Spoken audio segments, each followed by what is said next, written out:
મિત્રો, અત્યાર સુધી આપણે પીએન જંક્શન ડાયોડ અને પીએન જંક્શન ડાયોડના ફોરવર્ડ બાયસ અને રિવર્સ બાયસ જોડાણની ચર્ચા કરી, તેમજ ફોરવર્ડ બાયસ લાક્ષણિકતા અને રિવર્સ બાયસ લાક્ષણિકતાઓની ચર્ચા કરી. તો સૌપ્રથમ તો પીએન જંક્શન ડાયોડનું ફોરવર્ડ બાયસ જોડાણ કોને કહેવાય?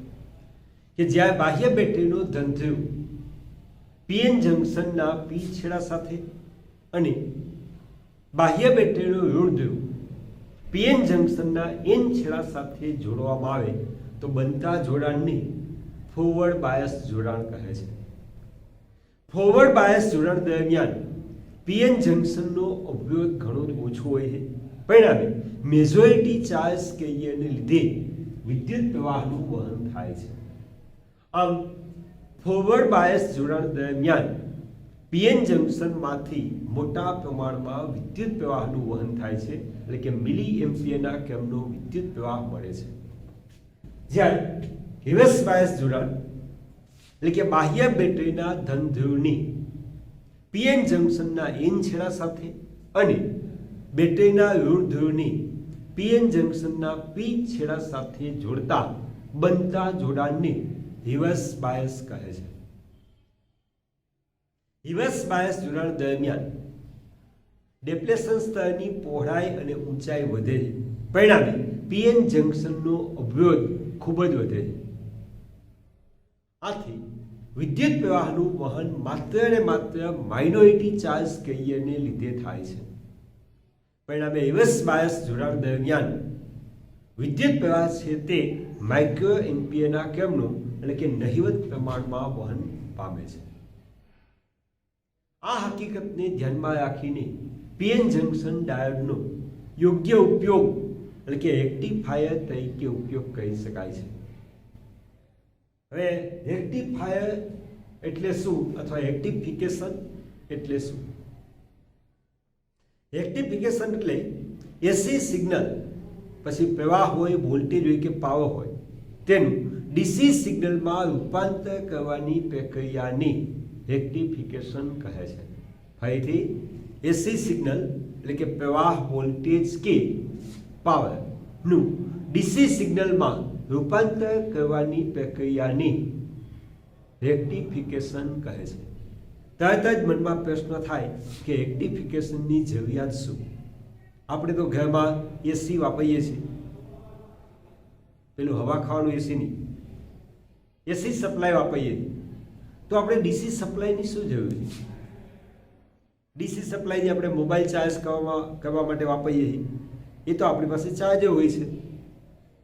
પરંતુ મિત્રો, બધા જ વિદ્યુત ઘટકો એટલે કે બધા જ વિદ્યુત જે સાધનો છે, પંખો છે, ટ્યુબલાઇટ છે, બલ્બ છે, બરાબર, electric motor, fridge, washing machine બધું જ ડીસી સપ્લાય પર આધારિત એટલે કે ડીસી વોલ્ટેજ ઉપર જ કાર્ય કરે છે.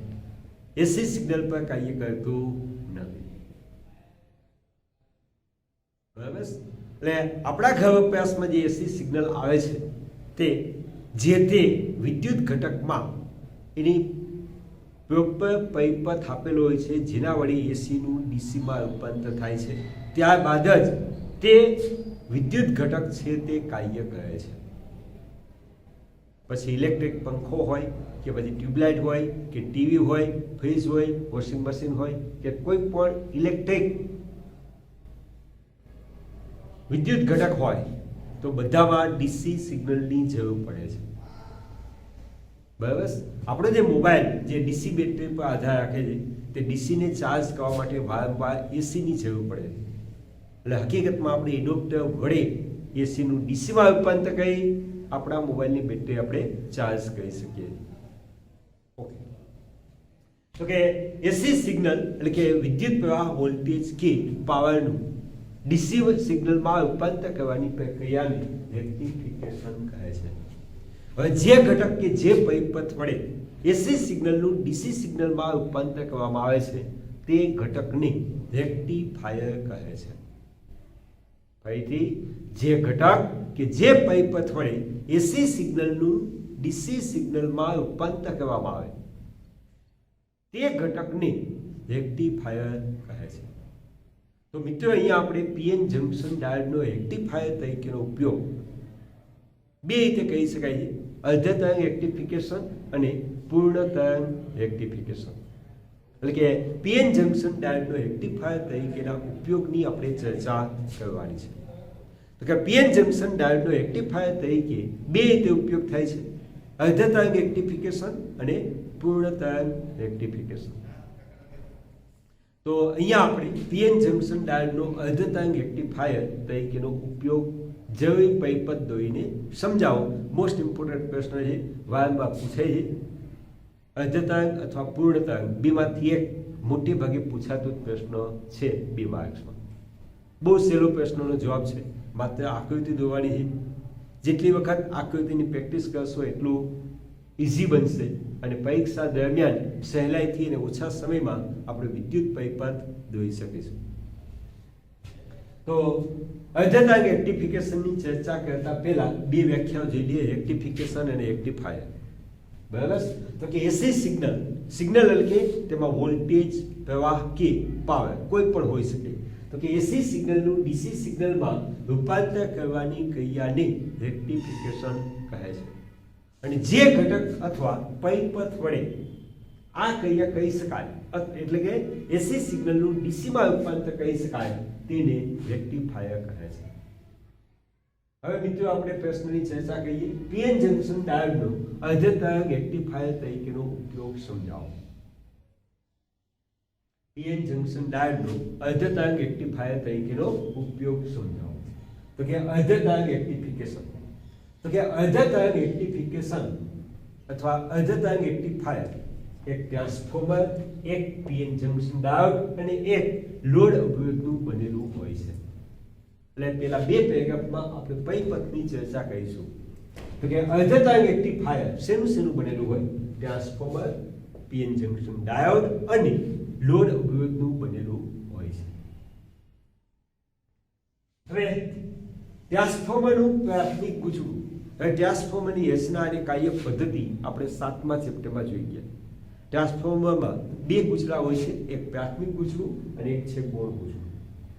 પ્રાથમિક ગૂંચળાના બે છેડા વચ્ચે ઇનપુટ સિગ્નલ આપવામાં આવે છે, જ્યારે ગૌણ ગૂંચળાના બે છેડા વચ્ચે આઉટપુટ સિગ્નલ મળે છે.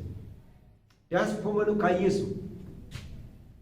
તો કે લાગુ પાડેલ વોલ્ટેજ અથવા સપ્લાય કરેલ વોલ્ટેજ અથવા ઇનપુટ કરેલ વોલ્ટેજના મૂલ્યમાં કે પ્રવાહમાં વધારો કે ઘટાડો કરી શકાય છે.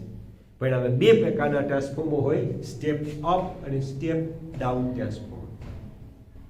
બરાબર? હવે અહીંયા જો કે ટ્રાન્સફોર્મરના પ્રાઇમરી ગૂંચળું એસી સપ્લાય સાથે અને ગૌણ ગૂંચળું જંકશન ડાયોડ અને લોડ અવરોધ આયલ સાથે શ્રેણીમાં જોડેલું હોય છે. ફરીથી અર્ધ તરંગ રેક્ટિફાયરના પરિપથમાં ટ્રાન્સફોર્મરના પ્રાઇમરી ગૂંચળા સાથે એસી સપ્લાય વોલ્ટેજ અને ગૌણ ગૂંચળા સાથે જંકશન ડાયોડ અને લોડ અવરોધ આયલ શ્રેણીમાં જોડેલા હોય છે. ફરીથી અર્ધ તરંગ રેક્ટિફાયર શેનું બનેલું હોય? એક ટ્રાન્સફોર્મર, એક જંકશન ડાયોડ અને લોડ અવરોધનું બનેલું હોય છે. ટ્રાન્સફોર્મરના પ્રાઇમરી ગૂંચળા સાથે અથવા પ્રાઇમરી ગૂંચળું એસી સપ્લાય સાથે, જ્યારે ગૌણ ગૂંચળું જંકશન ડાયોડ અને લોડ અવરોધ સાથે શ્રેણીમાં જોડેલું હોય છે. હવે ટ્રાન્સફોર્મરના ગૌણ ગૂંચળાના એ અને બી છેડા વચ્ચે જરૂરી એસી વોલ્ટેજ મળે છે. ટ્રાન્સફોર્મરના ગૌણ ગૂંચળાના એ અને બી છેડા વચ્ચે જરૂરી એસી વોલ્ટેજ મળે છે. હવે મિત્રો આપણને ખબર છે કે જે એસી વોલ્ટેજ પ્રાઇમરી ગૂંચળા પર આપેલું હોય તેના કરતા ગૌણ ગૂંચળામાં જે એસી વોલ્ટેજ મળે છે તે 180 ડિગ્રી જેટલો કડા તફાવત હોય છે. ધારો કે એસી સિગ્નલ પ્રાઇમરી ગૂંચળા પર આ રીતે આપવામાં આવેલું છે. પરિણામે ગૌણ ગૂંચળાના બે છેડા વચ્ચે આ એસી સિગ્નલ આ રીતે મળશે. આ પોઝિટિવ હાફ સાયકલ અને નેગેટિવ. એટલે આપણને આ રીતે સાયકલ મળશે.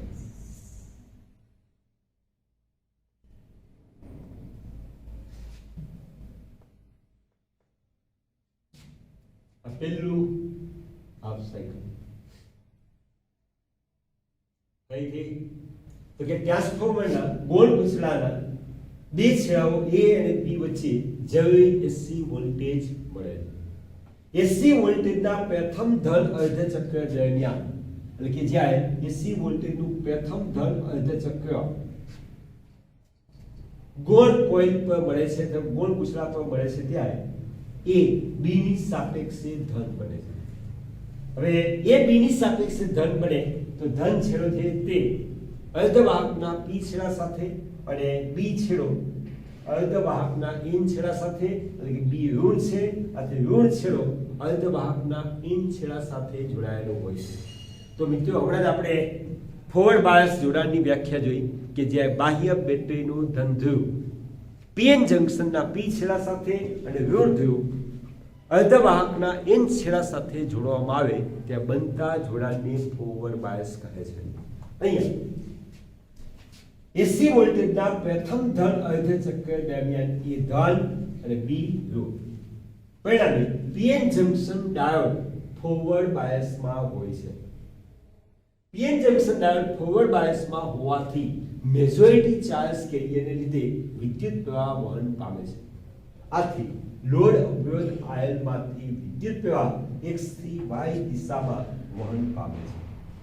પરિણામે આ પરિપથમાં વિદ્યુત પ્રવાહ PN જંક્શનમાંથી x પાસે આવે છે, x માંથી લોડ અવરોધ આયલમાં પસાર થઈ y થી B, B થી ગોળ કોઇલ અને આ રીતે સતત વહન પામે છે.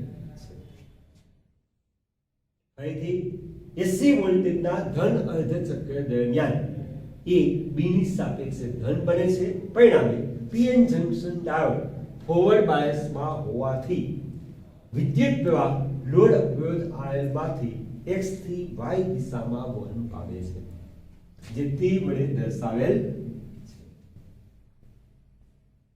હવે એસી સિગ્નલ છે, સમય સાથે તેની પોલારિટી બદલાય છે. થોડા સમય પછી હવે A અને B વચ્ચે ઋણ સિગ્નલ આવશે, એટલે એસી ના બીજા ઋણ અર્ધ ચક્ર દરમિયાન A છેડો ઋણ અને B છેડો ધન બને. A છેડો ઋણ બનતા PN junction diode reverse bias સ્થિતિમાં આવે છે. પરિણામે રિવર્સ બાયસ સ્થિતિમાં PN જંક્શનમાંથી પસાર થતો વિદ્યુત પ્રવાહ માઇક્રો એમ્પિયરના ક્રમનો, એટલે કે લગભગ નહિવત હોય છે. પરિણામે PN જંક્શનમાંથી કોઈ વિદ્યુત પ્રવાહ પસાર થતો નથી. પરિણામે લોડ અવરોધ આયલમાંથી કોઈ વિદ્યુત પ્રવાહ વહેતો નથી. તો મિત્રો આ બે પેરેગ્રાફ જ આપણે માટે અગત્યના છે. ખાસ પહેલા બે પેરેગ્રાફમાં પરિપથનું વર્ણન, આ છે નિકાયીય પદ્ધતિ. બરાબર, તો ફરીથી લઈએ. અર્ધતરંગ રેક્ટિફાયર શેનો બનેલો હોય? ટ્રાન્સફોર્મર, એક PN જંક્શન ડાયોડ અને એક લોડ અવરોધનો બનેલો હોય છે. હવે ટ્રાન્સફોર્મરનું પ્રાથમિક ગોચવું એસી સપ્લાય સાથે અને ગોળ પૂછડું PN જંક્શન ડાયોડ અને લોડ અવરોધ આયલ સાથે શ્રેણીમાં જોડાયેલ હોય છે. ટ્રાન્સફોર્મરના ગોળ પૂછડાના A અને B છેડા વચ્ચે જરૂરી એસી વોલ્ટેજ મળે છે, કારણ કે ગોળ પૂછડા સાથે જોડાયેલા છે, અથવા ગોળ પૂછડાના બે છેડાઓ A અને B છે. પરિણામે જરૂરી એસી વોલ્ટેજ A અને B વચ્ચે મળે છે. હવે એસી વોલ્ટેજના પ્રથમ ધન અર્ધ ચક્ર દરમિયાન એ B ની સાપેક્ષે ધન બનતા PN જંક્શન ડાયોડ ફોરવર્ડ બાયસમાં હોવાથી લોડ અવરોધ આયલમાંથી x થી y દિશામાં વિદ્યુત પ્રવાહ વહન પામે છે. હવે એસી ના બીજા ઋણ અર્ધ ચક્ર દરમિયાન એ B ની સાપેક્ષે ઋણ હોવાથી PN જંક્શન ડાયોડ ફોરવર્ડ બાયસમાં રિવર્સ બાયસમાં થશે. ફરીથી એસી ના બીજા ઋણ અર્ધ ચક્ર દરમિયાન છેડો એ B ની સાપેક્ષે ઋણ હોવાથી reverse PN junction diode reverse bias સ્થિતિમાં હોવાથી લોડ અવરોધ આયલમાંથી કોઈ વિદ્યુત પ્રવાહ વહન પામતો નથી. આમ એસી સિગ્નલના માત્ર અને માત્ર ધન અર્ધ ચક્ર દરમિયાન જ લોડ અવરોધ આયલમાંથી વિદ્યુત પ્રવાહ વહન પામે છે. જ્યારે બીજા ઋણ અર્ધ ચક્ર દરમિયાન લોડ અવરોધમાંથી વિદ્યુત પ્રવાહ વહન પામતો નથી. એટલે કે પેલા ધનમાં જંકશન ડાયોડ ફોરવર્ડ બાયસ ત્યારે વિદ્યુત પ્રવાહ વહન પામે. બીજું ઋણ અર્ધ ચક્ર વિદ્યુત પ્રવાહ વહન પામતો નથી કારણ કે PN junction diode reverse bias સ્થિતિમાં. એના પછીનું ફરીથી અર્ધ ચક્ર ધન આવશે. ફરીથી પીએન જંકશન ડાયોડ ફોરવર્ડ બાયસમાં લોડ અવરોધમાંથી વિદ્યુત પ્રવાહ વહન પામશે. એના પછીનું અર્ધ ચક્ર ઋણ આવશે ત્યારે પીએન જંકશન ડાયોડ ફરીથી રિવર્સ બાયસમાં પરિણામે લોડ અવરોધમાંથી વિદ્યુત પ્રવાહ વહન પામતો નથી. આમ એસી સિગ્નલના માત્ર ધન અર્ધ ચક્ર દરમિયાન જ લોડ અવરોધ આયનમાંથી વિદ્યુત પ્રવાહ વહન પામે છે, જ્યારે બીજા ઋણ અર્ધ ચક્ર દરમિયાન લોડ અવરોધમાંથી વિદ્યુત પ્રવાહ વહેતો નથી. આકૃતિ બી માં ઇનપુટ સિગ્નલ અને લોડ અવરોધના બે છેડા વચ્ચે મળતો આઉટપુટ વોલ્ટેજ દર્શાવેલ છે. અહીં ઇનપુટ એસી ના દરેક પૂર્ણ ચક્રના અડધા ચક્ર દરમિયાન જ આઉટપુટમાંથી વોલ્ટેજ એક જ દિશામાં મળે છે. શું કહેજો? ઇનપુટ એસી ના દરેક પૂર્ણ ચક્ર એસી ના પૂર્ણ ચક્ર દરમિયાન માત્ર અડધા ચક્ર દરમિયાન જ આઉટપુટમાંથી વોલ્ટેજ એક જ દિશામાં મળે છે, જ્યારે બીજા અર્ધ ચક્ર દરમિયાન વોલ્ટેજ મળતા નથી. આથી આ પ્રકારના પરિપથને અર્ધ તરંગ રેક્ટિફાયર કહે છે. આથી આ પ્રકારના પરિપથને અર્ધ તરંગ રેક્ટિફાયર કહે છે. તો અહીંયા માત્ર ધન અર્ધ ચક્ર દરમિયાન જ PN junction diode forward bias સ્થિતિમાં આવે છે. પરિણામે લોડ અવરોધમાંથી વિદ્યુત પ્રવાહ એક જ દિશામાં x થી y દિશામાં જ વહન પામે છે, જ્યારે બીજા ઋણ અર્ધ ચક્ર દરમિયાન PN junction diode reverse bias સ્થિતિમાં હોવાથી લોડ અવરોધમાંથી કોઈ વિદ્યુત પ્રવાહ વહેતો નથી. બરાબર છે? ફરીથી આપણે જોઈએ તો કે રેક્ટિફિકેશન કોને કહેવાય? તો કે એસી સિગ્નલ એટલે કે પ્રવાહ, વોલ્ટેજ કે પાવર નું ડીસી સિગ્નલમાં રૂપાંતર કરવાની ક્રિયાને રેક્ટિફિકેશન કહે છે. એસી સિગ્નલનું ડીસી સિગ્નલમાં રૂપાંતર કરવાની ક્રિયાને શું કહેવાય? રેક્ટિફિકેશન. જે ઘટક કે પરિપથ વડે એસી સિગ્નલનું ડીસી સિગ્નલમાં રૂપાંતર કરી શકાય તેને રેક્ટિફાયર કહે છે. હવે મિત્રો આપણે પીએન જંકશન ડાયોડનો અર્ધ તરંગ રેક્ટિફાયર તરીકેનો ઉપયોગ આપણે ચર્ચા કરીએ તો કે આકૃતિ આ પ્રમાણે છે. તો કે અર્ધ તરંગ રેક્ટિફાયર એક ટ્રાન્સફોર્મર, એક પીએન જંકશન ડાયોડ અને એક લોડ અવરોધનું બનેલું છે. ફરીથી અર્ધ તરંગ રેક્ટિફાયરનો પરિપથ શેનો બનેલો છે? એક ટ્રાન્સફોર્મર, એક પીએન જંકશન ડાયોડ અને એક લોડ અવરોધનું બનેલું છે. કેવી રીતે જોડાયેલું છે તે? ટ્રાન્સફોર્મરનું પ્રાથમિક ગુજરું એસી વોલ્ટેજ સાથે અથવા એસી સપ્લાય સાથે, જ્યારે ગોળ ગુજરું જંકશન ડાયોડ અને લોડ અવરોધ આયન સાથે શ્રેણીમાં જોડેલું હોય છે. હવે ટ્રાન્સફોર્મરના ગોળ ગુજરાના છેડા A અને B વચ્ચે જરૂરી એસી વોલ્ટેજ મળે છે. એસી વોલ્ટેજ મળે છે. તો આ થયું આકૃતિ અથવા પરિપથની એસી. હવે આપણે લઈએ એની કાર્ય પદ્ધતિ. એસી વોલ્ટેજના પ્રથમ ધન અર્ધ ચક્ર દરમિયાન એટલે કે ગોળ ગુજરાના બે છેડા વચ્ચે જે એસી વોલ્ટેજ મળે છે તે એસી વોલ્ટેજ સમય સાથે બદલાતો હોય છે. એટલે કે ધન ઋણ એવા સમય સાથે સતત અર્ધ ચક્ર એટલે કે પોલારિટી બદલાતી હોય છે. તો કે એસી વોલ્ટેજના પ્રથમ ધન અર્ધ ચક્ર દરમિયાન એ બીની સાપેક્ષે ધન બનતા પીએન જંકશન ડાયોડ ફોરવર્ડ બાયસમાં હોવાથી લોડ અવરોધ આયનમાંથી x થી y દિશામાં વિદ્યુત પ્રવાહ વહન પામે છે. ફરીથી એસી સિગ્નલના ધન અર્ધ ચક્ર દરમિયાન એ બીની સાપેક્ષે ધન બને. પરિણામે PN junction diode forward bias સ્થિતિમાં હોવાથી લોડ અવરોધ આયનમાંથી x થી y દિશામાં વિદ્યુત પ્રવાહ વહન પામે છે. ત્યારબાદ ઋણ અર્ધચક્ર આવશે. એસી વોલ્ટેજના બીજા ઋણ અર્ધચક્ર દરમિયાન એ બીની સાપેક્ષે કેવો બનશે? ઋણ.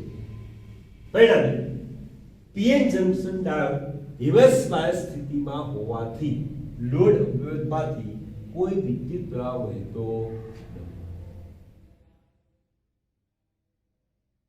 આમ એસી સિગ્નલના માત્ર ધન અર્ધચક્ર દરમિયાન જ લોડ અવરોધ આયનમાંથી વિદ્યુત પ્રવાહ વહન પામે છે, જ્યારે બીજા લોડ અર્ધચક્ર દરમિયાન લોડ અવરોધમાંથી વિદ્યુત પ્રવાહ વહેતો નથી. આકૃતિ બી માં ઇનપુટ સિગ્નલ અથવા ઇનપુટ વોલ્ટેજ અને લોડ અવરોધ આયનના બે છેડા વચ્ચે મળતો વોલ્ટેજ દર્શાવેલ છે. અહીં ઇનપુટ એસી ના દરેક પૂર્ણ ચક્રના અડધા ચક્ર દરમિયાન એટલે કે ધન અર્ધચક્ર દરમિયાન જ આઉટપુટ માંથી વોલ્ટેજ એક જ દિશામાં મળે છે. માત્ર એક જ અર્ધચક્ર ધન અર્ધચક્ર દરમિયાન જ આઉટપુટ વોલ્ટેજ એક જ દિશામાં મળે છે, જ્યારે બીજા અડધા ચક્ર દરમિયાન વોલ્ટેજ મળતો નથી. આથી આ પરિપથને અર્ધ તરંગ રેક્ટિફાયર કહે છે. તો મિત્રો બહુ સહેલો પ્રશ્ન છે, માત્ર થિયરી લખવાની છે, થોડુંક સમજશો તો બહુ ઈઝી છે. હવે અહીંયા માત્ર ધન અર્ધચક્ર દરમિયાન જ લોડ અવરોધમાંથી વિદ્યુત પ્રવાહ પસાર થાય છે. પરિણામે લોડ અવરોધ આયનના બે છેડા વચ્ચે ઓહમના નિયમ અનુસાર V IR સૂત્ર પરથી આઉટપુટ વોલ્ટેજ મળે. હવે બંને અર્ધચક્ર દરમિયાન આપણે આઉટપુટ વોલ્ટેજ જોઈતો હોય તો ધન અર્ધચક્ર દરમિયાન તો માત્ર મળે છે. ઋણ અર્ધચક્ર દરમિયાન આયનના બે છેડા વચ્ચે આઉટપુટ વોલ્ટેજ મળતો નથી. તો બંને અર્ધચક્ર દરમિયાન આપણે આઉટપુટ વોલ્ટેજ જોઈતો હોય તો એના માટે બીજો એક પીએન જંકશન ડાયોડ જોડવો પડે કે જ્યારે પ્રથમ પીએન જંકશન ડાયોડ ફોરવર્ડ બાયસમાં હોય ત્યારે બીજો ડાયોડ રિવર્સ બાયસ સ્થિતિમાં હોય, અને જ્યારે પ્રથમ રિવર્સ બાયસમાં હોય ત્યારે બીજો ડાયોડ ફોરવર્ડ બાયસ સ્થિતિમાં હોય. પરિણામે બંને અર્ધચક્રો દરમિયાન લોડ અવરોધ આયનમાંથી વિદ્યુત પ્રવાહ પસાર થવાથી લોડ અવરોધના બંને છેડા વચ્ચે બંને અર્ધચક્રો દરમિયાન આપણે આઉટપુટ વોલ્ટેજ મેળવી શકાય, જે હકીકતનો ઉપયોગ પૂર્ણ તરંગ રેક્ટિફાયરમાં કરવામાં આવે છે. તો મિત્રો હવે આપણે પૂર્ણ તરંગ રેક્ટિફિકેશનની ચર્ચા કરીશું કે જેમાં બે પીએન જંકશન ડાયોડનો ઉપયોગ કરવામાં આવે છે, તેમજ ખાસ પ્રકારના ટ્રાન્સફોર્મર એટલે કે સેન્ટર ટેપ ધરાવતા ટ્રાન્સફોર્મરનો ઉપયોગ કરવામાં આવે છે.